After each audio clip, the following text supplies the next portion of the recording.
Olá e bem-vindos a esta nossa sessão de mentoria executiva. Olha, para quem acaba de sentar na cadeira principal, o material que a gente vai destrinchar hoje é, sem exagero, uma reprogramação total de como o papel do CEO moderno precisa funcionar. Nosso foco aqui é exatamente aquela ponte crítica entre a grande estratégia e a execução do dia a dia. Vamos mergulhar nisso. Bom, o tempo está sempre correndo, não é? E aí vem o grande dilema.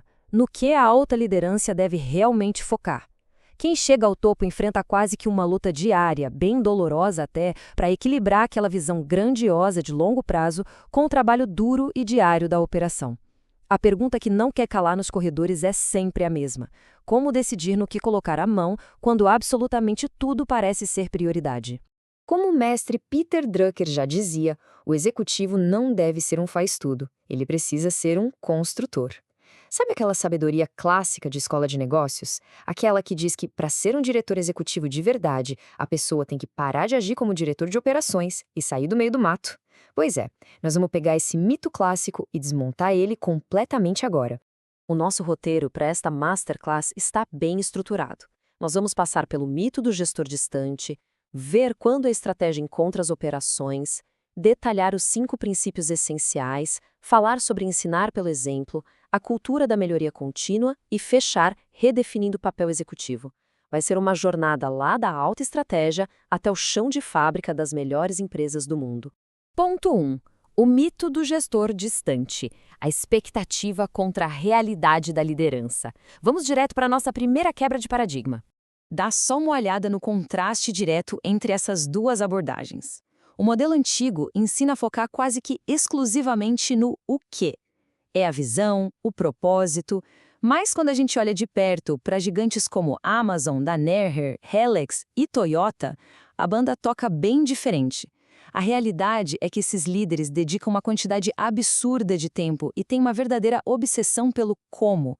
Eles não saem delegando o trabalho de olhos fechados. Eles constroem ativamente os sistemas e os comportamentos de quem está lá na linha de frente. Número 2. Quando a estratégia encontra as operações. Precisamos diferenciar interferência de elevação. E aqui a gente entra num terreno bem delicado. Porque existe uma linha muito fina entre descer aos detalhes da operação e sufocar a autonomia do time. O ponto crucial da mentoria de hoje é este: ir para a operação não tem absolutamente nada a ver com ser controlador ou fazer microgerenciamento. Nada disso. A verdadeira liderança prática atua como um arquiteto. É estar na linha de frente para elevar a equipe, ensinar e construir junto. O grande objetivo é deixar o motor operacional tão afiado que ele rode perfeitamente mesmo quando o CEO não estiver na sala. Seção 3. Os 5 princípios essenciais, o verdadeiro framework operacional dos CEOs de elite. Direto das melhores práticas do mercado, nós temos 5 pilares: obsessão por métricas de valor ao cliente, arquitetar como o trabalho acontece, basear decisões em experimentos, ensinar as ferramentas e manter uma melhoria contínua implacável. E um detalhe super importante: eles são totalmente interligados, sabe? Não dá para pegar só um e achar que a mágica vai acontecer. Vamos ver como isso funciona na vida real. Vamos começar pelo primeiro princípio: 200. 200 anos. Já pararam para pensar nisso? Essa é a idade da Helix, uma empresa lá de Londres. Na década de 90, todo mundo dizia que eles seriam engolidos pela internet. Certeza absoluta. Mas não só sobreviveram, como viraram uma das ações mais fortes do índice europeu. Como? Porque a liderança teve uma obsessão total pelo primeiro princípio: métricas de valor para o cliente. A grande virada de chave é que métrica de verdade reflete o benefício para o cliente, e não o benefício que o cliente traz para a empresa. Em vez de ficar olhando só para custo de aquisição, essa nova liderança foca no valor real que é entregue. Pensa na Amazon. Eles não ficam só no discurso de preço baixo. Eles literalmente programaram robôs para rastrear o tempo todo os preços da concorrência em milhares de produtos. É um sistema mecânico criado pela alta liderança para garantir a promessa lá na ponta. E falando em Amazon, chegamos ao número 2, que é a famosa regra das 2 pizzas. A ideia é muito simples e genial. Se 2 pizzas não dão para alimentar uma equipe, essa equipe está grande demais. E vamos ser sinceros, reuniões menores e com a equipe bem alimentada são infinitamente mais produtivas, certo? Isso entra direto no segundo princípio, que é arquitetar ativamente o fluxo de trabalho. O líder aqui funciona como um engenheiro do ecossistema corporativo, focado em matar a burocracia. Na Amazon, eles jogaram fora as apresentações de slides tradicionais. No lugar, colocaram memorandos narrativos de 6 páginas, que exigem uma reflexão profunda de quem escreve. E adotaram decisões reversíveis, as tais decisões de porta dupla, que podem ser tomadas bem rápido, descentralizando a autoridade para deixar as equipes voarem. O que puxa perfeitamente o nosso terceiro princípio. Decisão não se toma por carteirada hierárquica ou feeling de executivo. Elas precisam ser testadas. A Toyota, por exemplo, trata a operação como uma rede gigantesca de experimentos. Lá nos anos 80, eles queriam saber se daria certo fabricar carros nos Estados Unidos. Eles podiam ter pedido um relatório teórico gigantesco, né? Mas não, eles simplesmente assumiram o controle de uma fábrica desativada da GM na Califórnia, testaram na prática. Isso prova que a autoridade máxima sempre vem do dado empírico, do teste real. 4. Ensinando pelo exemplo, construindo a capacidade lá na linha de frente. Passando para o quarto princípio, o executivo entra de cabeça no papel de educador. O Larry Kolb, que é uma lenda na Danaher em ADI, resumiu isso de um jeito brilhante. Ele diz que a liderança não deve falar, vá fazer isso. Eles devem dizer, venha fazer isso comigo. A verdadeira liderança, a de elite, sente um prazer enorme em arregaçar as mangas e sujar as mãos junto com o time. É um erro gigantesco achar que, só porque alguém chegou à diretoria, resolver problemas junto com a equipe é coisa do passado. Dá uma olhada em como funciona o método Kaizen na Danaher. É pura agilidade e velocidade. Eles tiram os executivos dos escritórios e colocam em equipes ágeis. O objetivo? Conhecer o cliente de verdade, observar o problema de perto, cavar as causas raízes, pensar em contramedidas e, o mais importante, prototipar isso muito rápido. A ideia não é só apagar incêndio, mas treinar o músculo da alta gestão para disseminar essa cultura na empresa inteira. Ponto 5. A cultura da melhoria contínua, o grande antídoto para transformações corporativas dolorosas.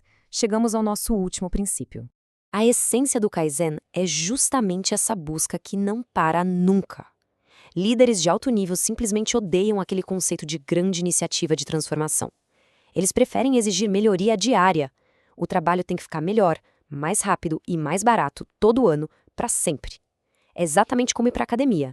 Nenhuma empresa no mundo fica em forma se exercitando só durante uma semana heróica de transformação e depois voltando para o sofá.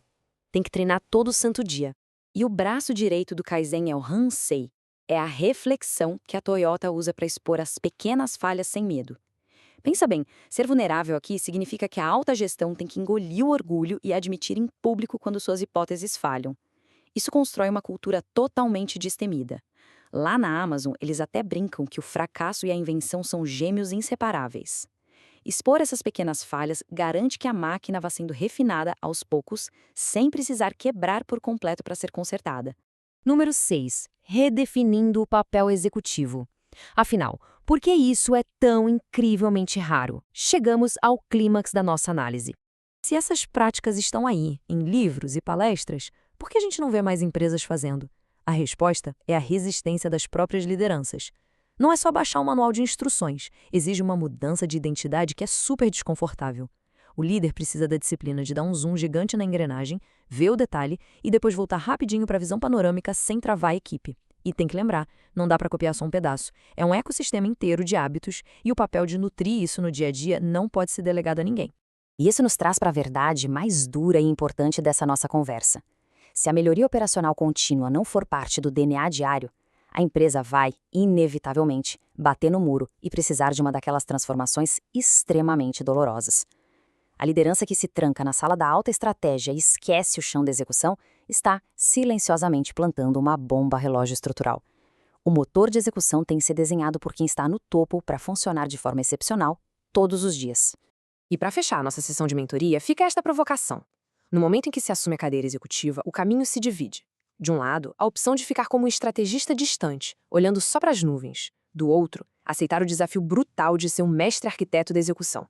Os resultados dessas gigantes globais que analisamos são a prova definitiva de qual caminho gera mais valor real e duradouro. A grande reflexão que fica é: que tipo de arquiteto as organizações de hoje precisam de verdade para conseguir sobreviver ao que vem pela frente?